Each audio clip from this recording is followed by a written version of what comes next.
Hello everyone, my six at the boutique Navratri talk show 2023 में आप सबका स्वागत है। आज का डे है 9 और आज की माता है सिद्धिदात्री माता, जो बुद्धि और आध्यात्मिक ज्ञान प्रदान करने वाली माता है।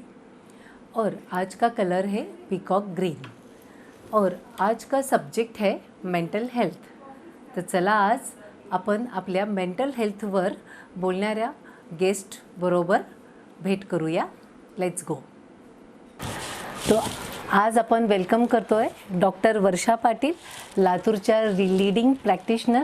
ह्या आपण उत्तम काउन्सिलर आहात, मानसिक उपचार तज्ज्ञ आहात आणि मागच्या 32 वर्षापासून आपण या फील्डमध्ये कार्यरत आहात। तसेच का हे फील्ड आज थोडंसं तरी या फील्डबद्दल अवेअरनेस आलेलं आहे, पण 32 वर्षापूर्वीचं त्यांचा जो अनुभव असेल आणि त्यांनी या सगळ्यामधनं आपल्यासारख्या लोकांचे अप अँड डाऊन्स बघून त्यांना इतक्या ब्युटिफुली त्यांची लाईफ टुवर्ड्स टू लाईफ बघण्यासाठी जे पॉझिटिव्ह ॲटिट्यूड दिलं आहे, हे फार मोठं काम आहे। ते म्हणजे हेल्दी लाईफ जगण्यासाठी हेल्दी माइंड असणं फार जरुरी आहे आणि ते बिकॉज ऑफ डॉक्टर वर्षा पाटील लातूरकरांना मिळतं आहे। सो थँक्यू सो मच वर्षा आंटी। येस, तर आता आपण सुरू करूयात आजच्या विषयाला। Mental health. मेंटल हेल्थ म्हणजे काय, हा एक थोडासा असा प्रश्न आहे का कॉमन पर्सनला आम्हाला हे जाणून घ्यायचं आहे का मेंटल हेल्थ नक्की काय, कशाला म्हणतात। सर्वप्रथम निकिता, मी तुझं खूप कौतुक करते। नवरात्रीच्या या प्रसंगाने तू हे जे सगळे टॉपिक्स कव्हर करण्याचा प्रयत्न करतेस, हा खरंच खूप स्तुत्य कार्यक्रम आहे आणि पहिल्यांदा तुझं खूप कौतुक। मला इथे बोलायला बोलवलंस याच्याबद्दलही खूप आभार। आता तुझ्या प्रश्नाकडे जाऊ। मेंटल हेल्थ किंवा मानसिक आरोग्य ही जी संकल्पना आहे ना, ही म्हणजे थँक्स टू कोविडच्या काळानंतर खूप जास्त वेळेला वाचनात किंवा चर्चा करायला आलेली आहे। पण मानसिक आरोग्य म्हणजे नक्की काय, ह्याच्यामध्ये लोकांच्या मनात खूप गैरसमज असण्याची किंवा अर्धवट माहिती असण्याची शक्यता असते।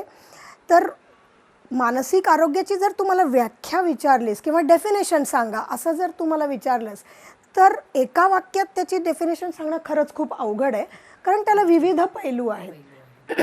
त्यामध्ये जायच्या आधी मी एक गोष्ट खूप क्लिअर करू इच्छिते की सगळ्यांनी कृपा करून हे मनात आपल्या घट्ट करा की मानसिक आरोग्य बिघडणं म्हणजे मनोविकार नव्हे। मनोविकार होणं किंवा मानसिक आजार होणं ही वेगळी गोष्ट आहे आणि मानसिक आरोग्यात चढ उतार होणं ही वेगळी गोष्ट आहे। आता आपण पैलूंकडे जाऊ। आपल्या ज्या डे टू डे लाईफमध्ये, रोजच्या आयुष्यामध्ये आपल्याला खूप संकट येतात, अनेक अडचणींना आपण तोंड देतो। त्या तोंड देत असताना आपल्याला खूप ताणतणाव येत असतात, तर ते आपण कसे हँडल करतो, ते हँडल करताना आपल्याला काय काय त्रास होतो किंवा आपले नातेसंबंध असतात इंटरपर्सनल, तर त्याच्यामध्ये ॲडजस्टमेंट करताना आपण कशा कशा गोष्टीशी जुळवून घेऊ शकतो, त्यामध्ये आपल्याला किती ताण येतो। एखादा दुःखाचा किंवा मोठा संकटाचा समजा काही प्रसंग आला, तर तो आपल्याला हाताळायला येतो का, त्याच्यामुळं आपल्याला काय काय त्रास होतात, ह्या एक गोष्टी।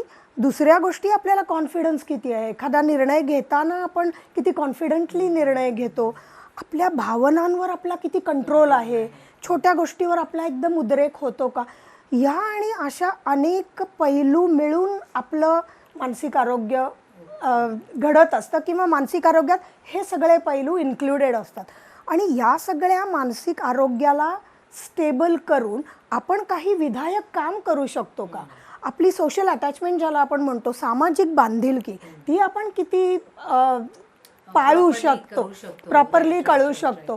तर आणि आपल्या अंगातल्या ज्या क्षमता असतात, कॅपॅबिलिटीज असतात, त्या आपण जास्तीत जास्त त्याचा किती वापर करू शकतो, ह्या सगळ्या गोष्टी मानसिक आरोग्यात येतात। म्हणजे एक सिंपली की बाबा आमच्यासारख्या लोकांना सुद्धा म्हणजे लाईफमध्ये जे काही अपडाऊन्स येतात, जे प्रॉब्लेम्स आपण फेस करतो ॲज अ इंडिव्हिज्युअल, त्या प्रॉब्लेमला फेस करता करता आपण एक सोशल भान ठेवायला पाहिजे, आपण एक इंडिव्हिज्युअल पर्सन म्हणून कसं वागायला पाहिजे का एका गोष्टीवर आपण जर डिस्टर्ब आहे त्याची रिॲक्शन दुसऱ्या गोष्टीवर किती निघावी, म्हणजे हे सेल्फ कंट्रोल, या सगळ्या गोष्टींचं मिळून एक मेंटल हेल्थ क्रिएट होते.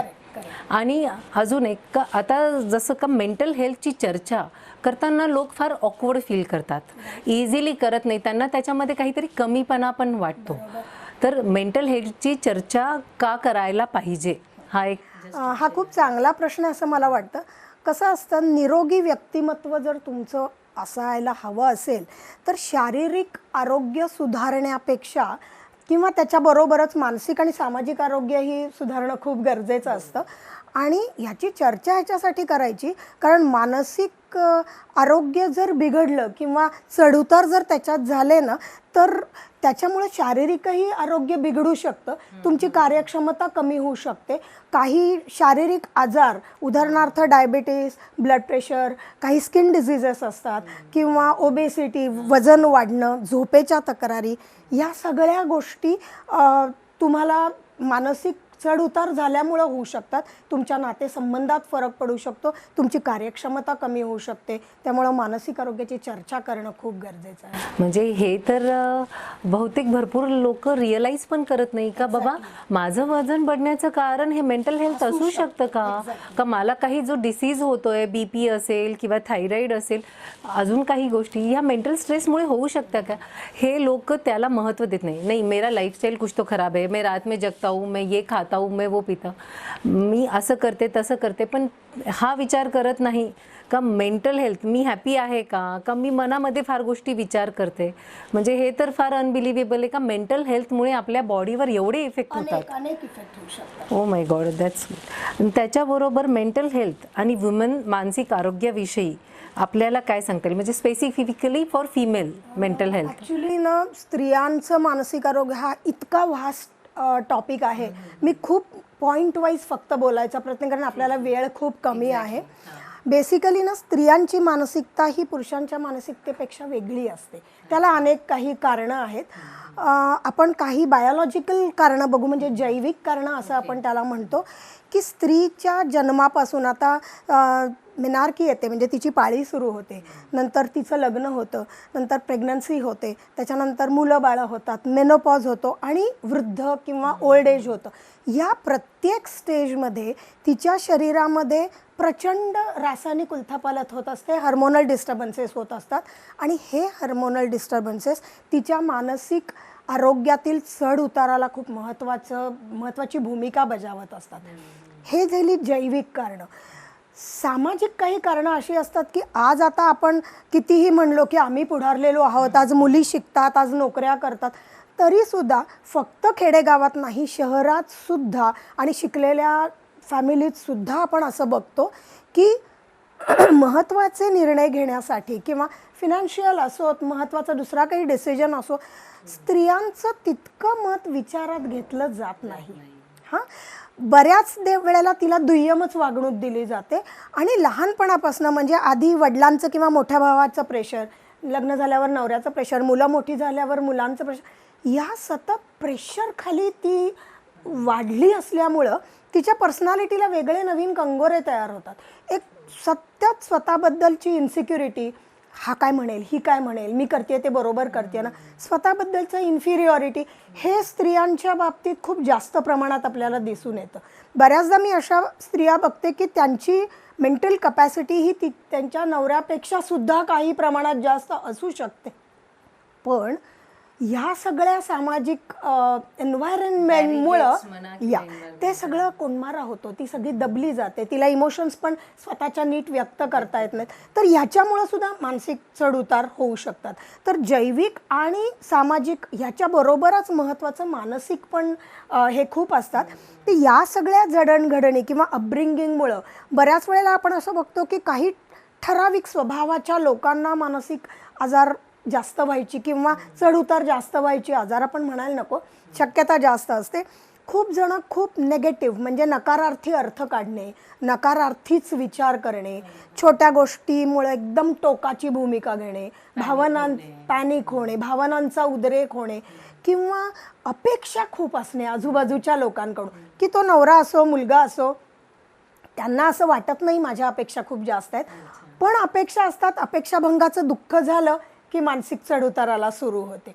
तिसरी अजून मी असं सांगेन की स्वतःबद्दलचा न्यूनगंड, की मी हे करू शकले असते पण मला करता येत नाही, माझी ही इच्छा होती पण मला करता येत त्यांच्यामुळे नाही, हा जो एक विषय असतो. आणि तिसरं म्हणजे आता आपल्या ज्या चालीरीती कर्मकांड जे आपल्याकडे असतात, आता फॉर एक्झाम्पल उपास करणे, ह्या सगळ्या गोष्टी ना तू बघशील की बहुतेक याच्यामध्ये स्त्रियांनाच जास्त, मुलासाठी मी हा उपास धरलाय, नवऱ्याचा असावं म्हणून हा मी उपास केलाय, हे सगळं मला पुढं न्यायचंय, नवरात्राचे 9 दिवस मी उपास करणार. तर हे सगळ्यामुळं फिजिकल पण तिची हेल्थ खराब होते आणि मानसिक हेल्थ तर ऑलरेडी तिची एजवर असते. तर ह्या सगळ्या पर्टिक्युलरली बायकांच्या बाबतीतल्या मानसिक आरोग्याच्या गोष्टी आहेत असं मला वाटतं. तर म्हणजे असं आहे का फिमेलला मानसिक आरोग्य सांभाळताना त्यांनी त्या गोष्टींचा थॉटफुल विचार करावा आणि मदर्स ज्या असतील त्यांनी त्यांच्या मुलींनाही त्या अकॉर्डिंग आता तरी डेव्हलप करावं की सो दॅट त्यांनी इंडिपेंडंट व्हावं. इंडिपेंडंट झालं तरी सुद्धा त्यांनी सगळ्या गोष्टी बॅलन्स करत जिथे गरज आहे तिथे थोडं स्टँड आउट होता. नक्कीच मला असं वाटतं की स्वतःच्या बाबतीतही त्यांनी प्रयत्न करावा. स्वतःच्या फिजिकल हेल्थकडे लक्ष देणं अतिशय गरजेचं असतं. ते बायका काय करतात, सगळ्यांची जेवण झाल्यावर उरलेलं सगळं आपण घेऊन जेवतात, सगळ्यांचं सगळं झाल्यावर मग मी करीन काम, हे सगळं संपीन. तर हे असं नाही करायला पाहिजे. फिजिकल हेल्थही सांभाळणं त्यांना तेवढंच गरजेचं आहे. आणि या अनुषंगाने मला असंही सांगावं वाटतं की आपण नवरात्रात देवी बसवतो, तिचं पूजन करतो, तिच्यासाठी उपास करतो.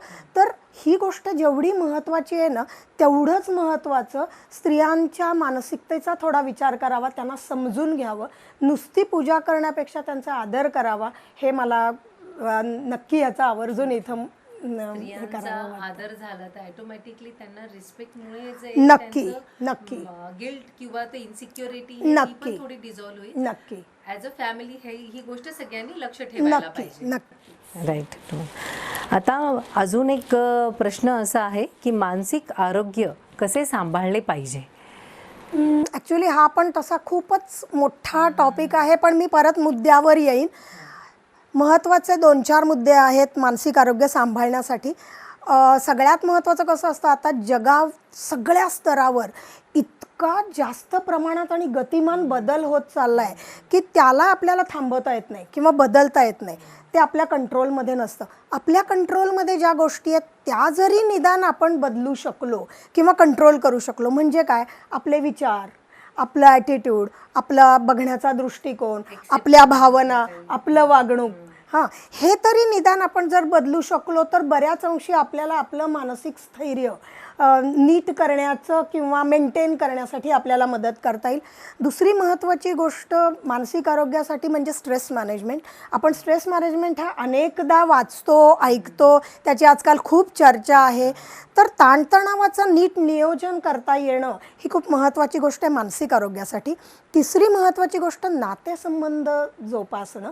आणि थोडक्यात सांगते, नातेसंबंध जोपासण्यासाठी ना एकमेकांचा रिस्पेक्ट असणं खूप गरजेचं आहे, एकमेकांना अंडरस्टँड करणं खूप गरजेचं आहे. आणि सगळ्यात महत्त्वाचं जे स्त्रिया शक्यतो करत नाहीत, आपल्या मनातल्या गोष्टी, त्या भावना असो किंवा विचार असो, आपली मतं असो, ही आक्रमक न होता म्हणजे ॲग्रेसिव्ह न होता पण ॲसर्टिव्हली ठामपणे मांडायला शिकणं, नाही म्हणायला शिकणं जर आपल्याला नको असेल किंवा हवं असेल तर हो म्हणायला शिकणं, ही खूप महत्त्वाची गोष्ट आहे.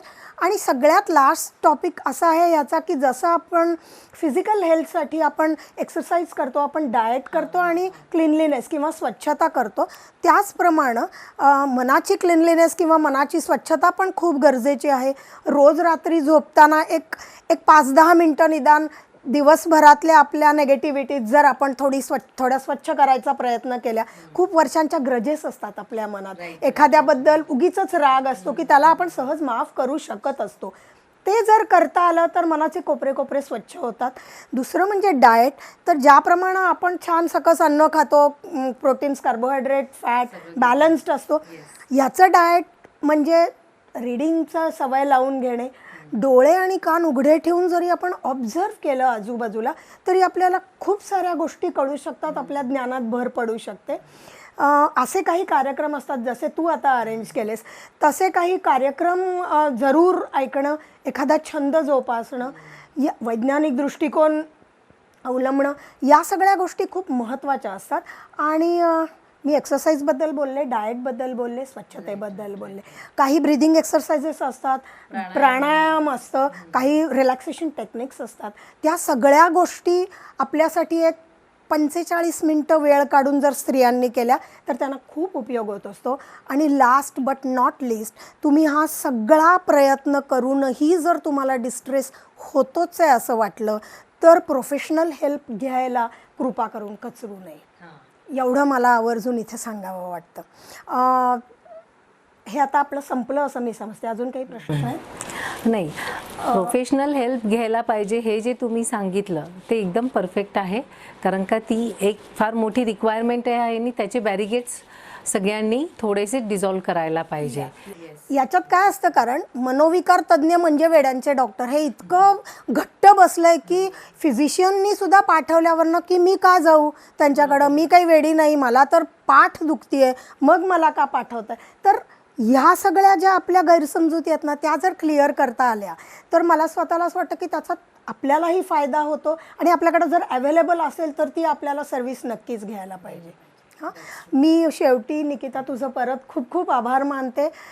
निकिताचं हे बुटीक अतिशय सुंदर आहे. मी इथं नेहमी येते. खूप छान कलेक्शन तिनं केलेलं आहे आणि तुम्ही जमलं तर नक्की इथे भेट द्या. हां, खूप छान. नमस्ते. My six at the boutique, today's fashion Mantra. हमारे जैसे बुटीक आपको आउटर ब्यूटी तो पक्का प्रोवाइड कर सकते हैं, बट आपके इनर ब्यूटी के लिए आपको उस पर वर्क करना चाहिए. आज का लेक्चर सुनने के बाद तो डेफिनेटली आप उस पर वर्क कीजिए, because inner beauty is as equal to as important outer beauty. Thank you Varsha ma'am. Thank you. आने के लिए. सुंदर है. हैंडमेड. सुंदर है.